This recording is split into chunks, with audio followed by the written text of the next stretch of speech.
বিএনপিতে বইছে নির্বাচনী হাওয়া। মনোনয়ন প্রত্যাশীদের ভিড়ে জমজমাট বিএনপি চেয়ারপারসনের গুলশানের কার্যালয়। অনলাইনে সম্ভাব্য প্রার্থীদের সাক্ষাৎকার নিচ্ছেন দলের ভারপ্রাপ্ত চেয়ারম্যান তারেক রহমান। ফ্যাসিবাদ বিরোধী দলগুলোকে নিয়ে বৃহৎ জোটের মাধ্যমে নির্বাচন করতে চায় দলটি। জাতীয়তাবাদী যুব দলের ৪৭তম প্রতিষ্ঠাবার্ষিকী উপলক্ষে সকাল থেকে নেতাকর্মীরা মিছিল আর স্লোগানে মুখরিত করে তোলে দলটির প্রতিষ্ঠাতা জিয়াউর রহমানের সমাধি প্রাঙ্গণ। এই উপলক্ষে নেতাকর্মীদের সাথে নিয়ে বিএনপির প্রতিষ্ঠাতার সমাধিতে শ্রদ্ধা নিবেদন করেন দলের স্থায়ী কমিটির সদস্য সালাউদ্দিন আহমেদ।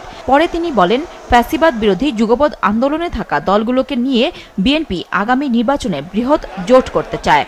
আমরা সমগ্র বাংলাদেশে আসন ভিত্তিক সকল যোগ্য প্রার্থীদের, একাধিক যোগ্য প্রার্থীদের সাথে আমরা কথা বলেছি। এটা তারই প্রক্রিয়ার একটি অংশ। আমরা একই মেসেজ দিতে চাই, যাতে আমাদের দলের ভিতরে ঐক্য থাকে, জাতির মধ্যে ঐক্য থাকে, যাদের সাথে আমরা যুগপৎ আন্দোলন করেছি এবং অন্যান্য একটা বৃহৎ জোটের জন্য আমরা চিন্তা করছি, সবাইকে নিয়ে ঐক্যবদ্ধভাবে যাতে আমরা আগামীতে এই নির্বাচনে বৈতরণী পার হতে পারি। তবে জাতির মধ্যে ঐক্যটাই হচ্ছে আমাদের সবচেয়ে বড় শক্তি। সেই ঐক্য বজায় রাখার জন্য কেউ যাতে বিভেদের পথে না যায়, সেই মেসেজটা আমরা দিচ্ছি।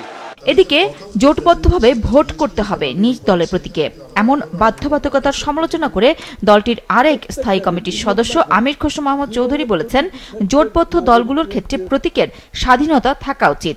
ক্যান্ডিডেটের তার নিজস্ব চয়েস, সে জোটারও হতে পারে, সে নিজেরও হতে পারে, তাদের চয়েস। এটা রেস্ট্রিক্ট করাটা বোধহয় ঠিক হবে। বাংলাদেশের রাজনীতিতে সাংস্কৃতিক পরিবর্তন আনতে না পারলে শত সংস্কার করেও কোনো লাভ হবে না।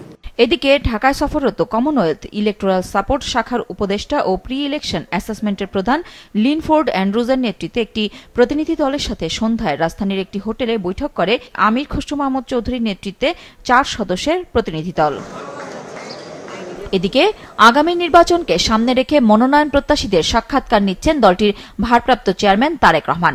দলের চেয়ারপারসনের গুলশান কার্যালয়ে আজ সাক্ষাৎকার চলছে রাজশাহী, খুলনা, বরিশাল, সিলেট ও ঢাকা বিভাগের মনোনয়ন প্রত্যাশীদের। নুরুন নাহার উইলি, মাছরাঙা সংবাদ, ঢাকা।